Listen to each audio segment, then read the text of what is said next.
Hello, this is the Freethought Forum, a program by the Atheist Society of Knoxville and the Rationalists of East Tennessee. Today is April 16th, 2013. I'm Caleb Gilmore. And I'm Ben Snyder, and we want you to know if you don't believe in God, you're not alone.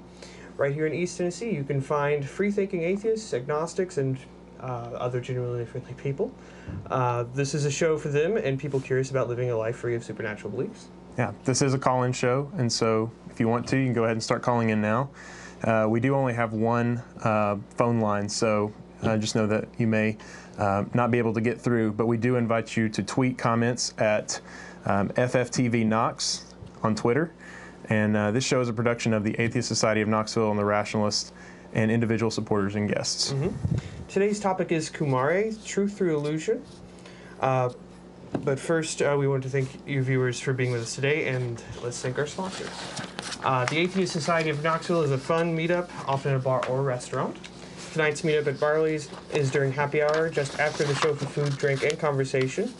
To find us, just look for the silver-jacketed copy of The God Delusion sitting up right on the table. Also, the Rationalists of East Tennessee have monthly activities on the first and third Sunday mornings. They're usually lectures with lively roundtable discussions. The second Sunday of the month is an afternoon book club, and we'll say more about that in the mid-program break. But the fourth Sunday is a reflections gathering, which is a potluck afternoon gathering at a member's home with a discussion topic. So just last Saturday morning, the RET members got out and we're picking up the roadway along Pellissippi Highway. So that's the kind of stuff that goes on there. Yeah. All right. We're going to talk about a few news things.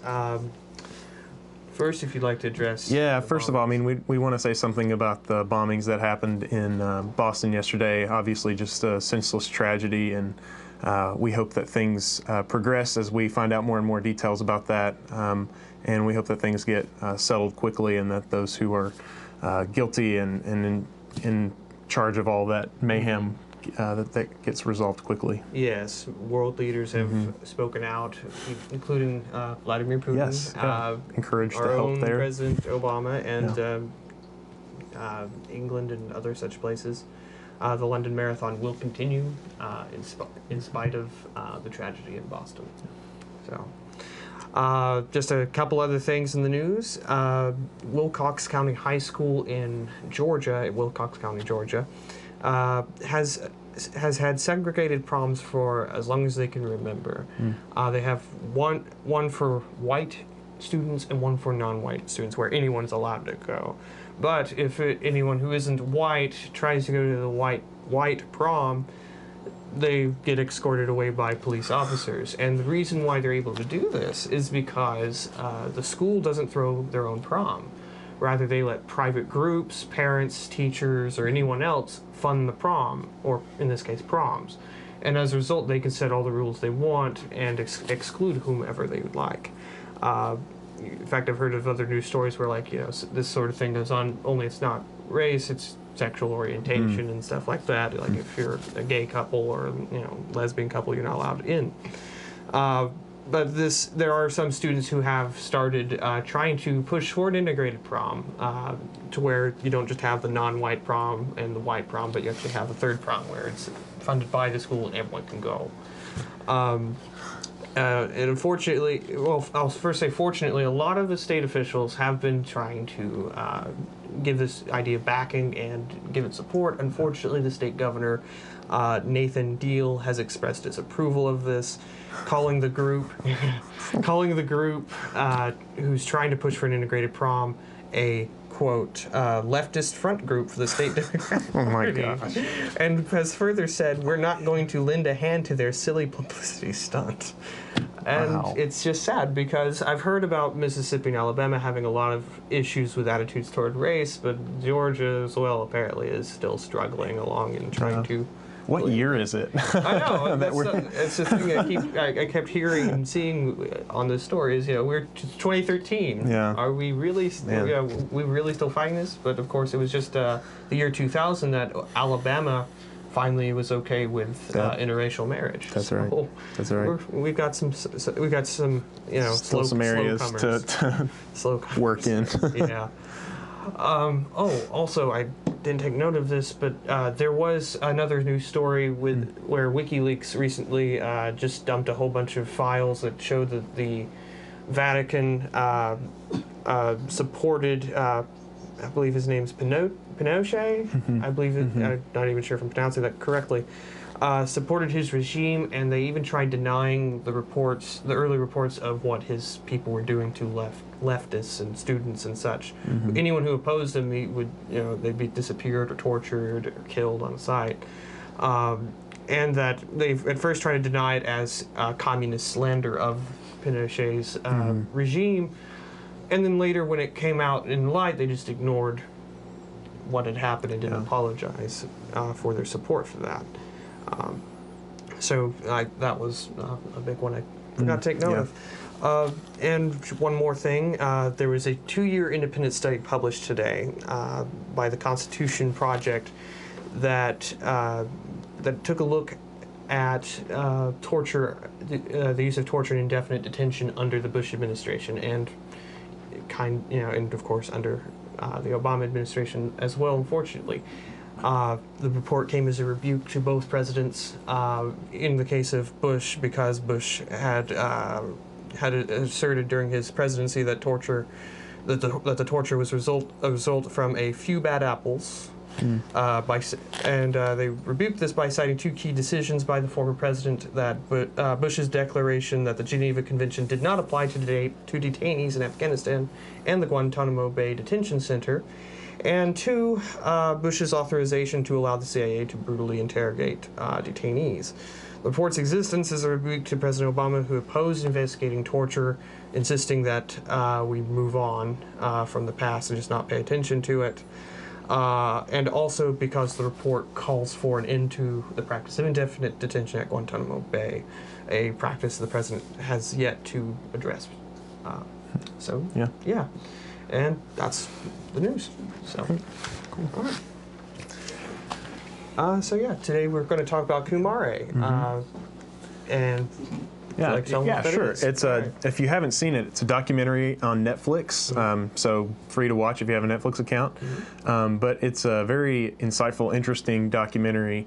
And essentially what it's about is a young man named Vikram Gandhi, who grew up in a Hindu faith religion and kind of expressed some concerns with what was going on as a child. He felt embarrassed, he says, by some of the rituals that he had to go through, which if you watch the movie, there are some that could be a little embarrassing.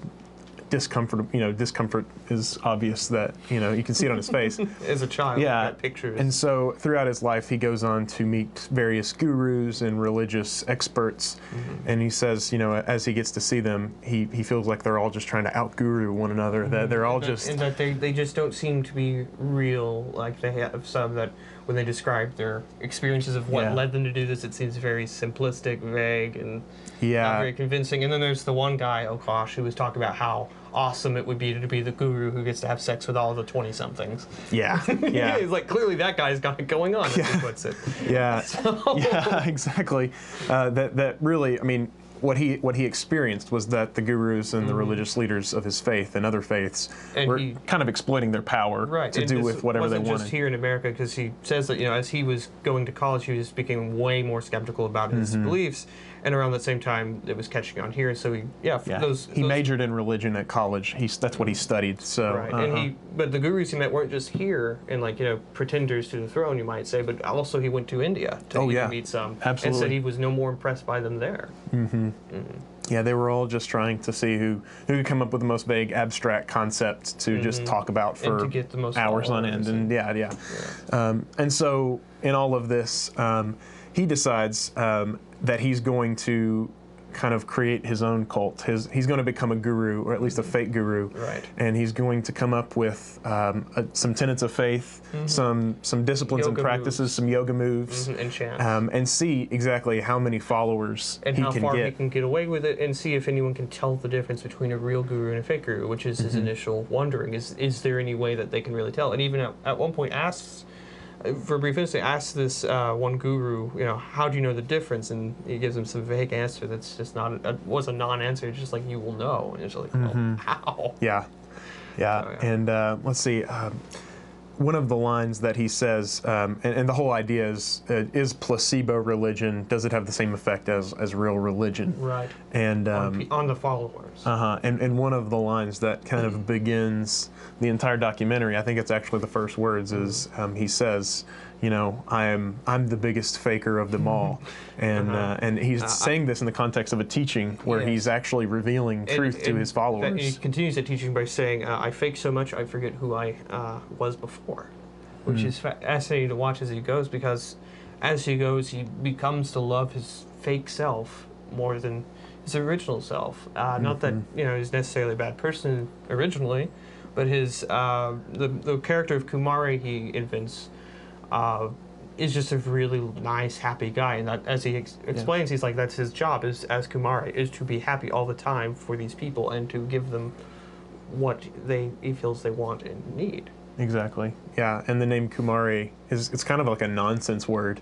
It means like divine child, but it really doesn't actually mean much of anything. It's just something that, I mean, true to what he's doing, he's coming up with something that's not real, and he's presenting it as real, and he wants to see how many people will catch on. And ironically, one of the most interesting parts of it is when he's going through, you know, he presents himself as real in a way, but every time he teaches, his teachings present himself. He says, "I am an illusion. I am not really what you see," and teaches them all this stuff about, you know, the illusionary self. And even at one point is telling them about his.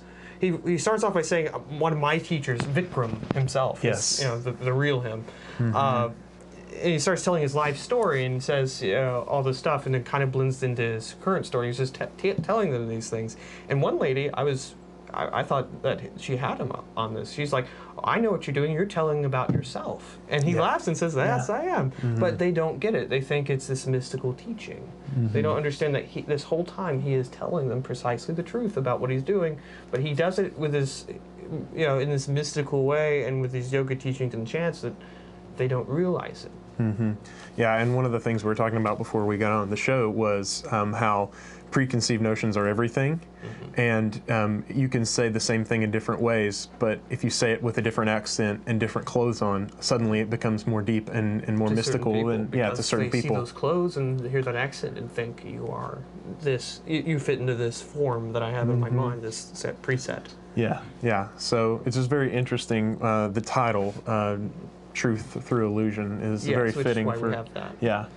Because at one point, about halfway through the documentary, as Vikram is doing these things and getting to know these people and starting to develop a core following, he begins to realize what he wants to teach people, which is that what we also have on the screen, the Guru Within. He wants people to stop thinking that they need religious leaders, thinking that these religious leaders are closer to God or more closer to the divine than they can be or they are themselves.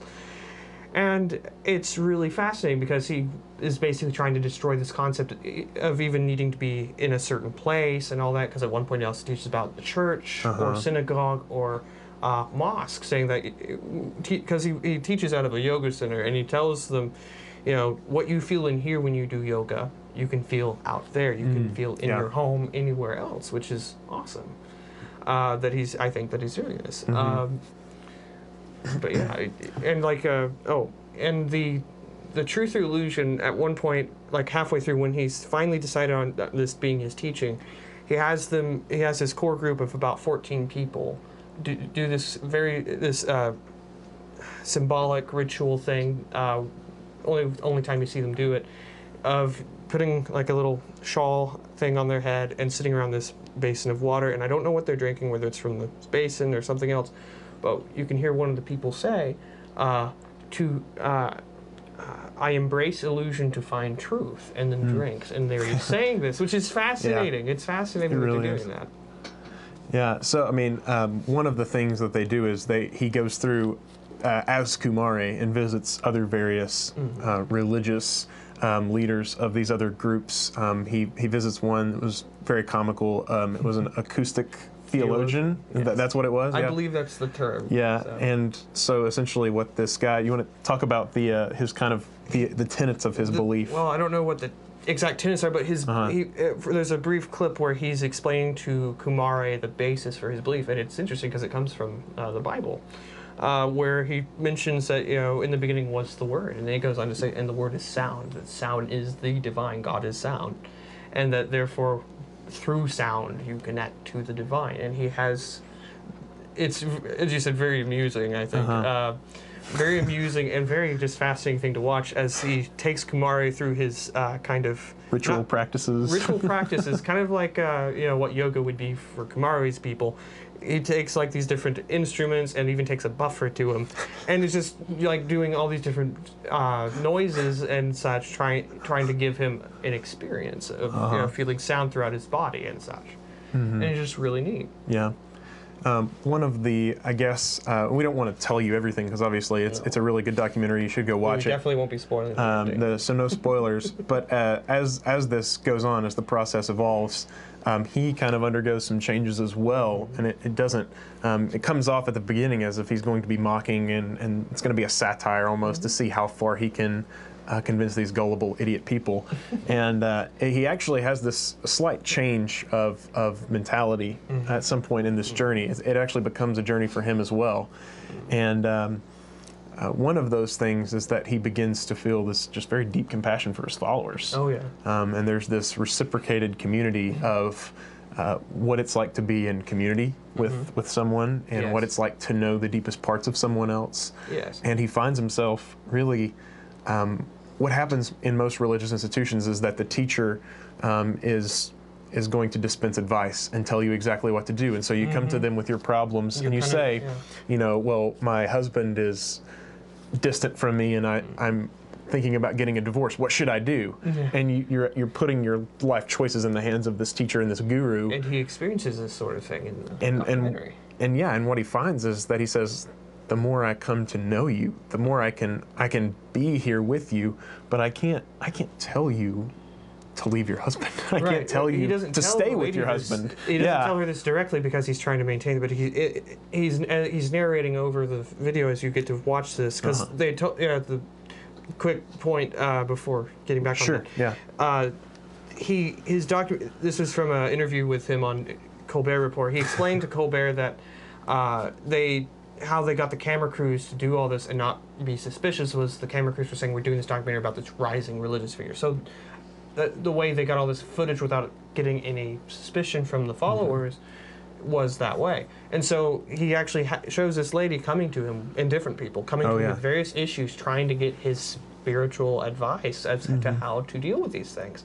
And as the narrator, he's saying, he's like, really, I am no different than these people. I am as normal as they are, and I don't feel like that I can really be the person to tell them what to do with their lives. These are massive things in their lives. Yeah.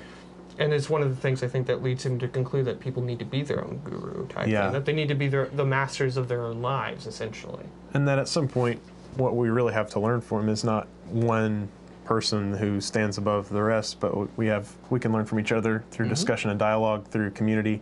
We can learn from ourselves through reflection on what it means to be in that kind of network and web of people. Yes. So. Yeah, and it's fascinating, and like this won't spoil anything, I promise, because like the beginning of the film starts off showing this in-point ceremony that he's planned to take place called the unveiling, which in his teaching is the final stage. In his teaching, it's called the mirror teaching, where he wants them to see, where he says that they see within him what they are themselves. Like all the nice things they see in him is what is within them, is what he teaches them. And it's a old teaching. It's something that many other religious groups and spiritual groups have taught. And he wants them to be able to see the person they want to be within him, and then become that person. As he puts it at one point, combine the person they are now with the ideal they want to be, and become the ideal person they want to be, and live the life they want to live. And the unveiling is where, at the end of their process together, because he tells them that he's not going to always be with them, he is going to leave them, and that will be it. That they must be their own gurus then.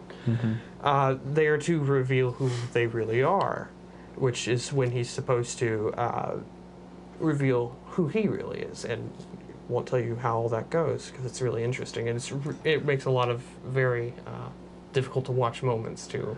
Yeah, there's a lot of humor, of course, as you would imagine, with someone being buffed in kind of like an erotic way.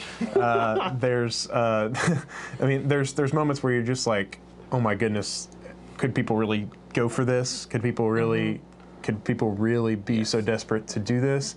And then there are those other moments where you see just kind of like the fragile nature of these people, of humanity, and just how much they're longing and crying out for just someone else to come be with them, just to sit down in front of them. Someone to mentor them even, and it's really fascinating. Yeah. And you really connect, and like you start off you start off seeing these people, and because they for me at least, and I'd say for yourself and other people who've watched this here in America and where you have a very Christian background, it's really, they come off as goofy, strange, bizarre, but as you keep going, you start seeing more of themselves that's similar to what you experience, what other people have experienced in their concerns and such.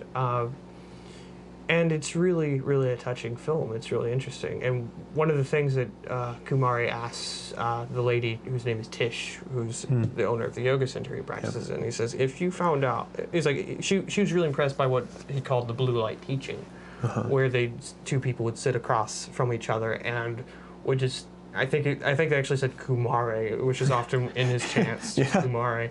And the goal of it is for them to see themselves in the other person, which I'm not entirely sure what the goal exactly was. Maybe just to bond with someone. But she was so impressed by his teaching, she said that she was going to continue that teaching. And he asked her, well, you like the teaching. It's like, if you suddenly didn't like Kumari anymore, would you still continue the teaching? And she says yes. And it's really interesting about that because he basically says, if you find out I'm fake or something, would you continue? And she's like, well, yeah. And and to me it was a very, very wonderful film. I liked, like, a lot of people were critical of Kumare, of Vikram, I should say, the person who did this and became Kumare, critical of him because he deceived these people. He pretended to be someone he really was not. And in what was originally a kind of cynical, look at his parents and grandparents' beliefs, wanting to say, can people really be this gullible? Right. And I don't think he was trying to just mock these people. By the way, I think he was actually just trying to investigate this for himself and show how easy it was for gurus to just fake it. But these people became more than just a test, I think. They became a group of people, especially the 14, became a very, very important group of people to him. And it's very interesting, like you were saying with 14, the report that you were saying, the Colbert report, did like this interview with him, and you were telling me before that they kind of asked him, his original intent was to get 12 disciples, and of course, Stephen Colbert quipped back, plagiarism, which was really funny. But there's different models as well, as he kind of like does a lot of parallels with other religions. I think he kind of picks and chooses, like the fact that he leaves them, which is like kind of like what Christians believe Jesus left, and then to see would they continue on this path of Kumare? Would they continue with the blue light teaching? Would they continue doing it as after he's gone? And got to point on that in a minute, but another funny thing from the Colbert report was then toward the end of the interview, Colbert asked him, so is there going to be a second coming of Kumare or a third? And he said, he was like, oh, I don't know. He's like, maybe. And then Colbert responded, depends on the box office sales. It's like, I thought that was cute. That's pretty good. But yeah, I found it, you, the audience, may not realize. I've been on here before. I'm an atheist. Caleb here is a Christian. For me, one of the things that, like, in talking about the similarities to Jesus and so forth, for me this is fascinating to watch because, to me, this was a very interesting parallel plagiarism, perhaps parallel to the Jesus story. And it was fascinating to watch how people could believe these things about him. Like, he went and talked to a woman who was a past life psychic who believes that she saw in him, you know, this great divine figure who is very close to divine. You had another woman who, I guess, could see auras and said that there's this white aura about him. And these people could and would believe these things. And even toward the end of the documentary, there was, not going to spoil the ending, but I'll say there was one person who realizes he's not and still tries to tell him, you still seem to be psychic in some way. And still tries to holds that belief. Insist this upon him. And it's like, and to me it was interesting because as an atheist who does not believe that any of the religions are real, I thought, to me this is just a fascinating way of seeing how they could rise.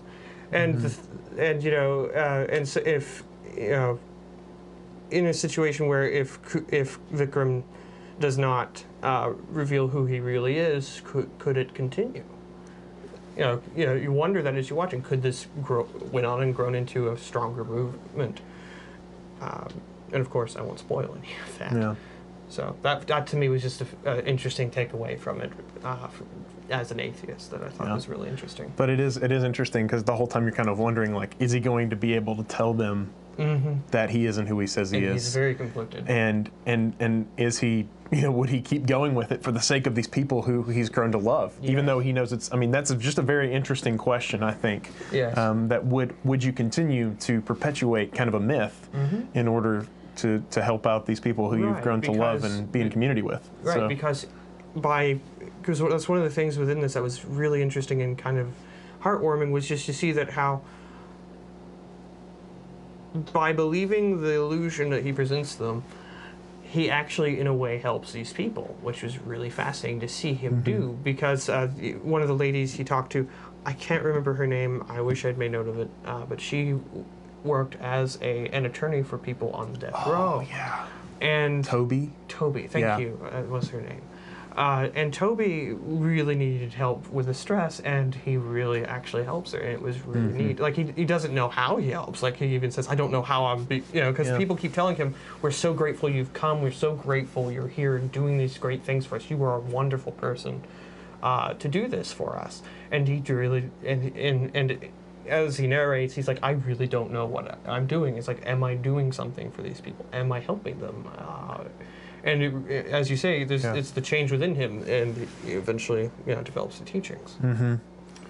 But so in Toby's case, there was that. There was Kimberly, the single mother, who was dealing with an empty nest and just struggling after having lived her whole life up to that point, working for her children, like 2 to 3 jobs, and just living for other people, learning to love herself and not feel guilty about loving herself. There was also the people, there's a couple, I believe they're married, Riyadh and Teresa. Very recently. The Law of Attraction people. That was an interesting which I've heard about before. Have you heard about that before? I had heard something like it. I don't think I'd heard that explicitly. But yes, it's the idea that if there's something you want and you believe you will have it, you will have it. Power of positive thinking. Yes, that you can get this if you want it bad enough.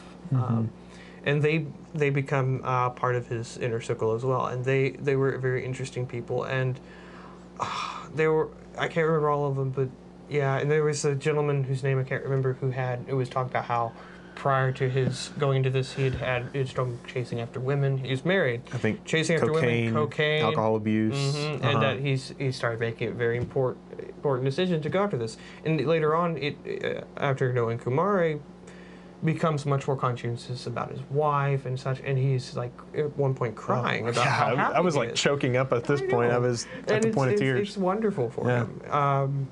And let's see, and Holly, who was the girl who wanted to become a yoga master, she was also very moved. Yeah. So yeah. Yeah. So again, it's a great documentary. Go and check that out. Yeah. We highly recommend it, and we'll continue to maybe talk a little bit more about kind of what we took away from, because we both kind of got to the end of it and we saw it and we said, I don't really know what to do with this. Yes, like it's very powerful, very interesting. Because it's so complex and you don't know what to do. Yeah, I'm not really sure exactly what to do with all of this. So, but we got to do a mid-program break. So in case you're just tuning in, this is the Freethought Forum.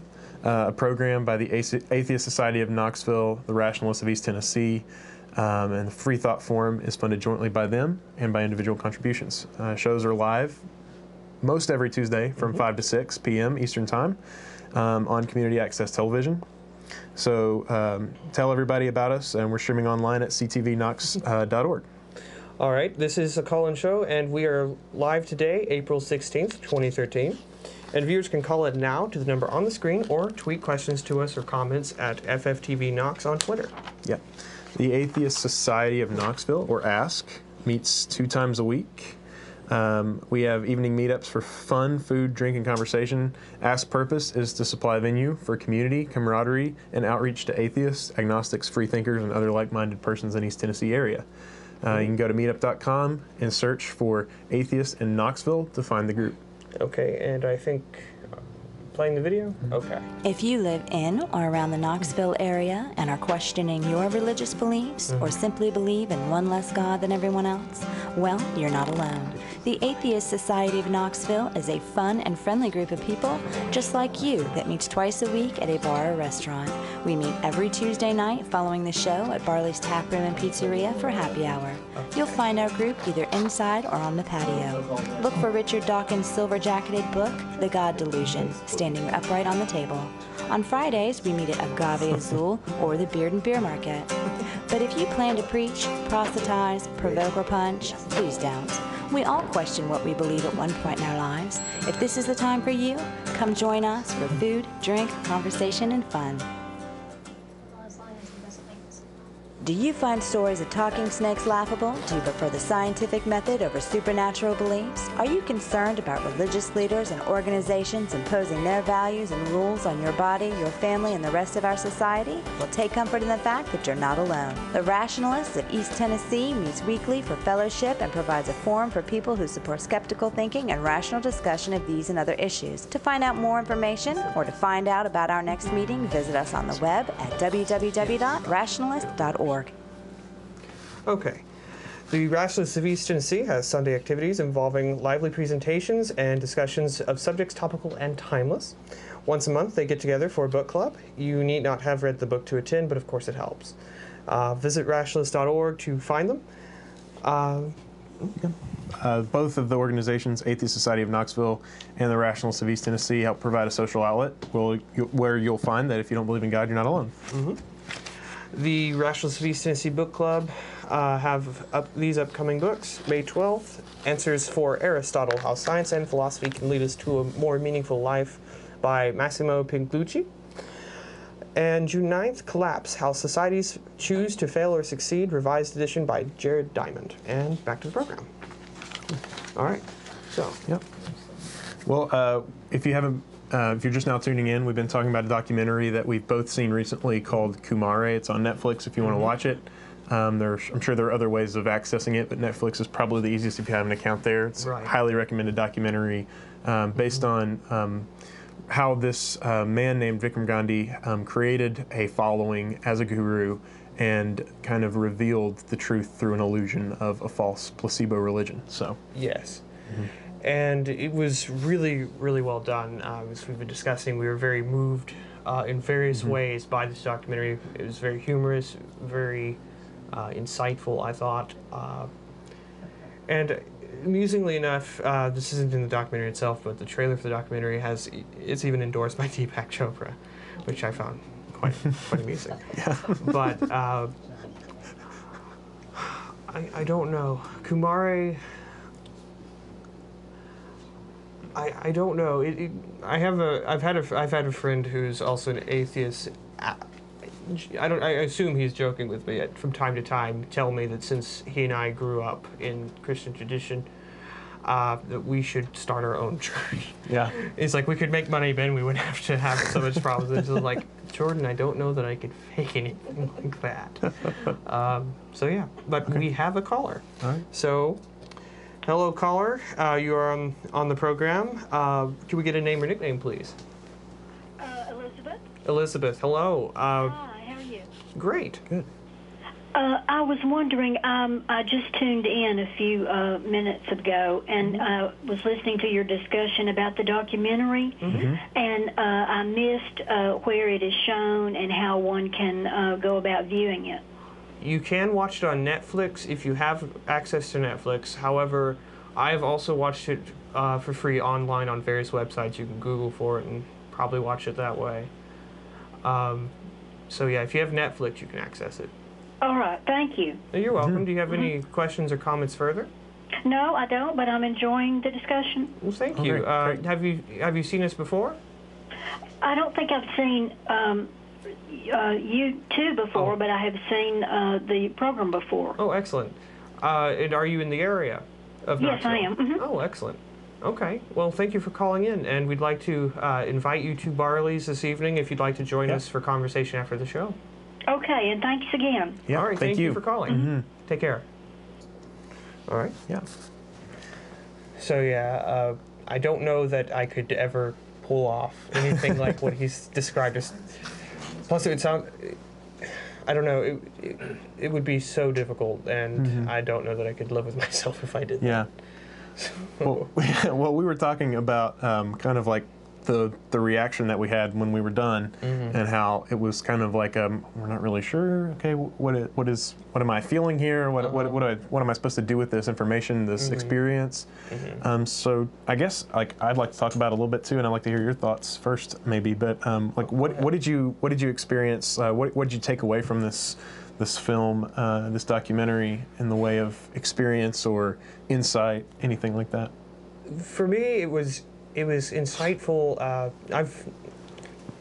For one thing, being an atheist who I grew, in case others don't know, I grew up in a Christian household, was a Christian, no longer one. It was insightful to see how these other belief systems I had always heard about and thought that they were very odd and just bizarre, how they, in their own ways, make sense to the people who believe them, and it's interesting to see how those beliefs help them to grapple with what they're dealing with in their various lives, such as Toby with her death penalty issues, and in the case of Kimberly with her guilt over loving herself. So that was one thing, was just having a further appreciation for a more wide range of people who believe different things and understanding them more, instead of just thinking, how in the world can you think that? Yeah. Also, as I mentioned before, it was more of an understanding of the nature of belief that along the lines of preconceived notions, as discussed before, how much that can affect how you think about a person. Like if they had met Vikram instead of Kumare, they probably would not have had these connections. They probably would not have had these beliefs about him being so divine and above them in such a spiritual way. Yeah. And also, as I mentioned before, the parallels to Jesus, the story of Jesus, with his disciples and such, that if you that it's more plausible to me that people could have experienced a person like Jesus, Jesus for me without all the miracles and so forth, and have come away from experiencing someone who could be such a great effective personality and teach them things that were completely beyond perhaps anything they'd heard before, and be so moved to think that this man perhaps was divine. I could understand further how easily that could have happened for someone, and how he could have had such a deep impact on people. And yeah, I don't know what else to say. Yeah, about it. no. I mean, without spoiling the ending, I mean, it's just so impactful. Yeah. Yourself? Yeah, for me, there were several things, and like I said, conclusions that I don't know what to do with. First of all, just the enigma of human loneliness, I guess, like the longing for community that we kind of all have, and just wondering exactly. I think just being very careful with how we use that. That we recognize that people are in need of something, but that we're not just going to throw something out there either for personal gain or for personal, just self-soothing. Like, I'm gonna say things that help me feel better about myself, and because I know you're gonna listen to that too. Right. I think very important to recognize that people have this need, and yet also kind of be gentle with them and be very conscious of not to take advantage of other people. We have a caller. We do. Uh-huh. Go ahead. Hello, you're on the air. Can we have a name, please? Or nickname? My name's Torin, T-O-R-E-N. Torin? Yes. Hello. Okay, Torin, are you here locally? I live over by Seymour. Oh, Okay. All right. So, Go ahead. Go ahead with your question. no, please. Is there like a specific question I ask? Oh no, you can ask talk her- about whatever you want. Yeah. Oh, that's cool. Yeah. So is this like streaming on the radio or something? Sorry. Is this like... Oh, we stream online at ctvknox.org. Oh, that's cool. So you can watch us live on there or on TV. But if you're watching on TV and talking to us, the audio might be trouble for you. So. Do you all watch Doctor Who? I have not. I have not myself either, but I have several friends who are big fans of the show. Mm-hmm. Well, then that ruins that question. Sorry. It's okay. Sorry, man. You feel free to ask. I mean, we have Doctor Who fans that we can readily contact. Resource right here in the studio. My question was, if the Doctor, which is the person who travels through time in this phone booth, if he were to show up and ask you to go somewhere, where would you go? Okay, so we could answer. I think we could answer that. Like if we had a place or time in history that we could go to, where would we go? Sure. Yes. Go ahead. I need to think about this one. That's okay. Kind of hard. Oh, it's really hard because the past is so dreary. There's so many terrible things that happened, and we're not even done with it yet. I guess you can go to the future, though, too. Oh, right? we could go to the future, but I don't know how far in the future I want to go because I don't know what that'll be like. But okay, we'll go with the past. We'll go with the past. I would like probably to go. I would like to meet, I think, Leonardo da Vinci. Just because he is such an enigma, and there is so much of what he discovered that we've lost, like in terms of his inventions and such. I'd like to see that. That's a very good question, man. Let's see. I'm a big history buff, so I think I would be fascinated to be anywhere, really, I guess, in any of the... we just lost him, so... Sorry, but go ahead. He no and longer cared to hear, I guess, where I wanted to go in history. Okay, thank you for your call, though. But yeah, thank you. Go on. I think for me, anywhere in like World War II, I think to be kind of just around... I don't know, and not that I have a war lust or anything like that, but just to be around some of the men who were just very brave and fought for the country and stuff like that, and to be around the leaders and I just can't imagine being in such a tense and kind of stressful time and how they did that. So all of the things that happened here in the States as well as overseas on the battlefield, I think for me. And one of the audience members had an answer for that as well, saying the Library of Alexandria. They would have liked it. Oh, that's a good one. So, yeah. That's a really good one. So I change it to that. All right. Okay. So you were describing your reactions and your takeaway. Yeah, and I was talking a little bit about the hunger that we all have to fill like the void of loneliness a little bit, but also it's very interesting to me, and like I said, I don't know what to do with it, but there is some kind of like, people are drawn to, I guess, the mystical, the unknown. And I think that's kind of what you see in Kumare is you have someone different, someone who speaks differently, who dresses differently. And I think most people are just really bored, to be honest. I think people have had all the stuff that they can handle, and they're not being, as many apps as you can get on your iPhone, or as nice of a car you can have, or as many decorations you can put in your house. Those things are not fulfilling. Yeah. And someone like an Eastern theologian of any kind really comes along, whether it's Judaism, Christianity, Buddhism, Hinduism. Islam. There's something that's drawing about this fact that, like, hey, you can take every rational road that you want to, but you can never know everything. Right. So let me tell you that it's all an illusion, and it's all you are your own teacher, and Right. people I think people need to hear that, but people want to hear that as well, and it's Probably. it's very interesting to me that was one of the things I kind of took away from it. There's two things. One, what you're describing about him being a teacher and such. And the loneliness thing and not taking advantage. One of the things that they really described about him is that how much they felt they could trust him and how, and which is what, of course, made it more difficult as it went on to think, oh gosh, he's going to have to tell them if he's going to keep true to his word originally and his, his plan.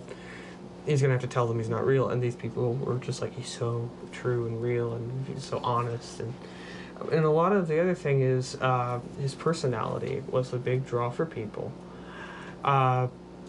He, as they described his laughter, as Kumari had this very kind of cute laughter.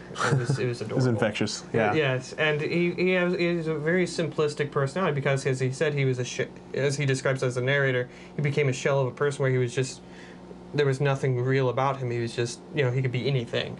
And so he played just the most nicest, simple person he could. Like, even telling people, like, their toilets were nice. I mean, he did this. Yeah. He really pulled the character off well. It was perfect. And the thing was, he was just because he was so kind of innocent in that way, and so nice and happy all the time, they really were drawn to him.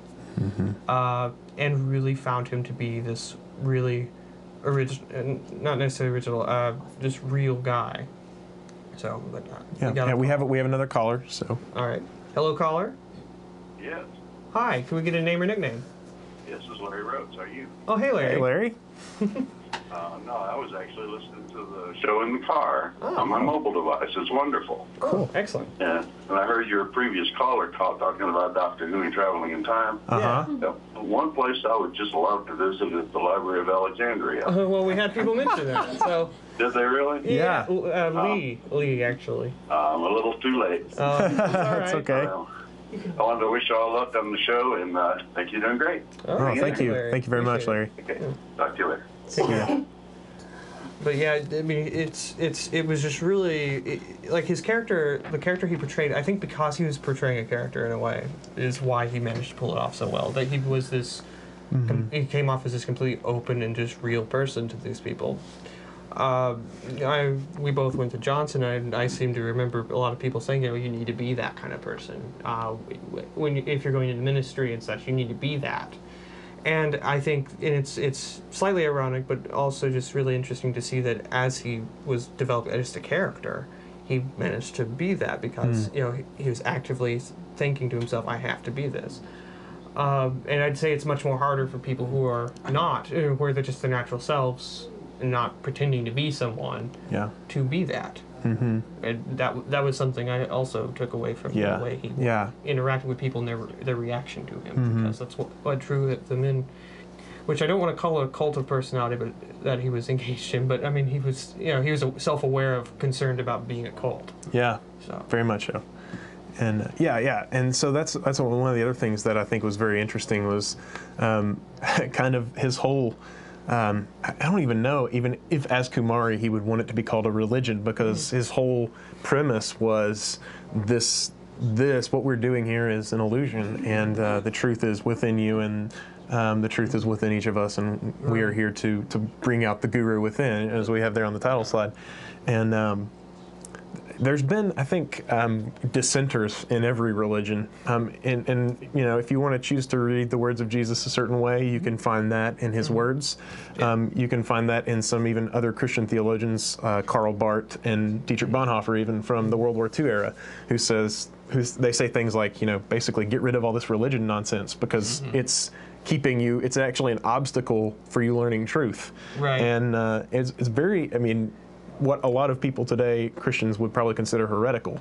But I find it very interesting that there's a lot of truth in that statement, that the more that you seek to put something that you can see and quantify in front of you and call that whatever it is, religion, faith, God, the more you just completely walk in the other direction of truth and all that. So, of what you're intending. Yes, exactly. Oh, we have another caller as well, so let's go ahead and put them through. Hello. Can we get a name, please? Yes, my name is Shara. Shara. Shara. Hi, Shara. I've really been enjoying watching you two discuss this topic, and I certainly plan to see the documentary because we do belong to Netflix, so it's All right. on my list.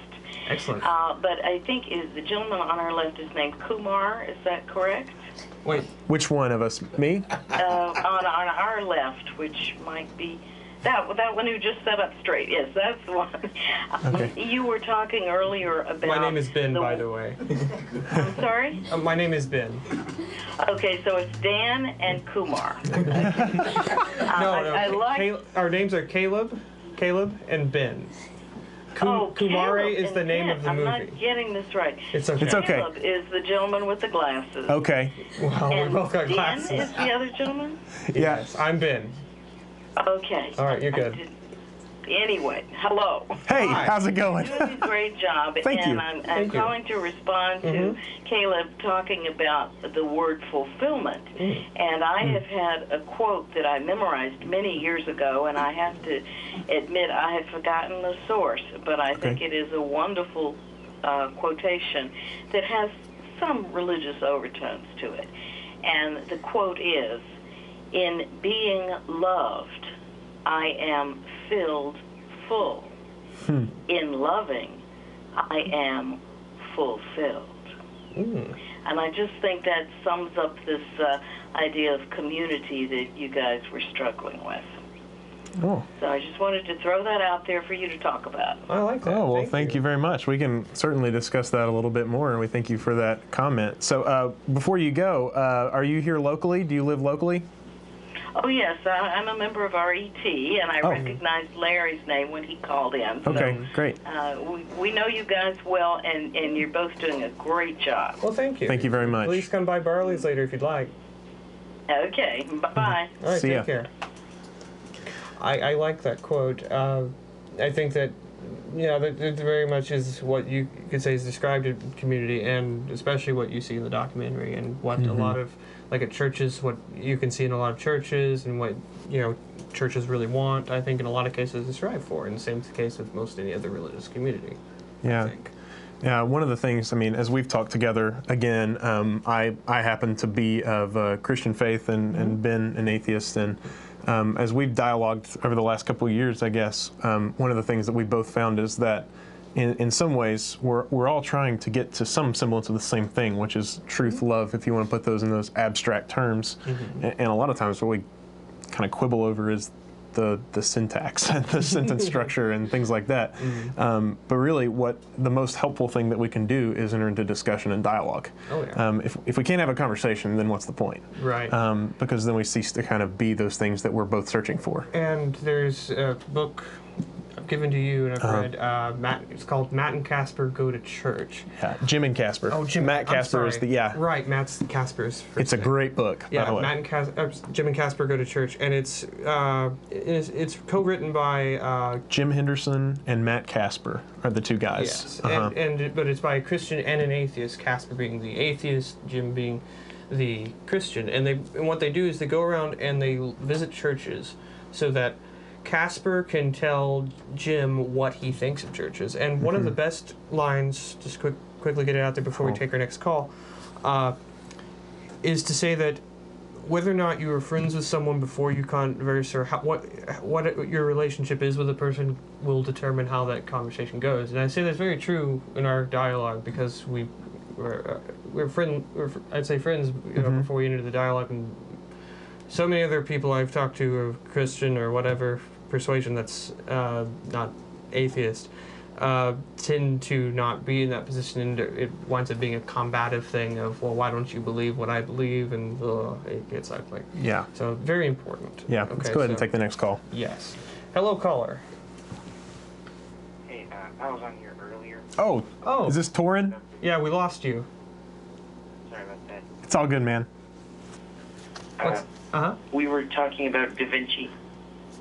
Oh, okay, yes, I said that Da Vinci is who I wanted to visit, and Caleb I said, pretty lamely, the World War II era, and just some of the leadership that was there making decisions such as like the TVA here, CCC here, and then the decisions that were made overseas and things like that. Being a part of that leadership was interesting to me. And then we had two people say the Library at Alexandria, and then I was like, well, that's way deeper than me, so I'll take that. But yeah, so sorry, yeah, go on. What was your continuing question? You said you had a couple, or do you want to add to that, or what's up? And another one, this one, I've been thinking a little hard about this one. Okay. If Apple, like Steve Jobs' Apple, if they made a car, do you think it would have windows? If Apple made a car, would it? That is clever. That's clever. I'm going to vote yes.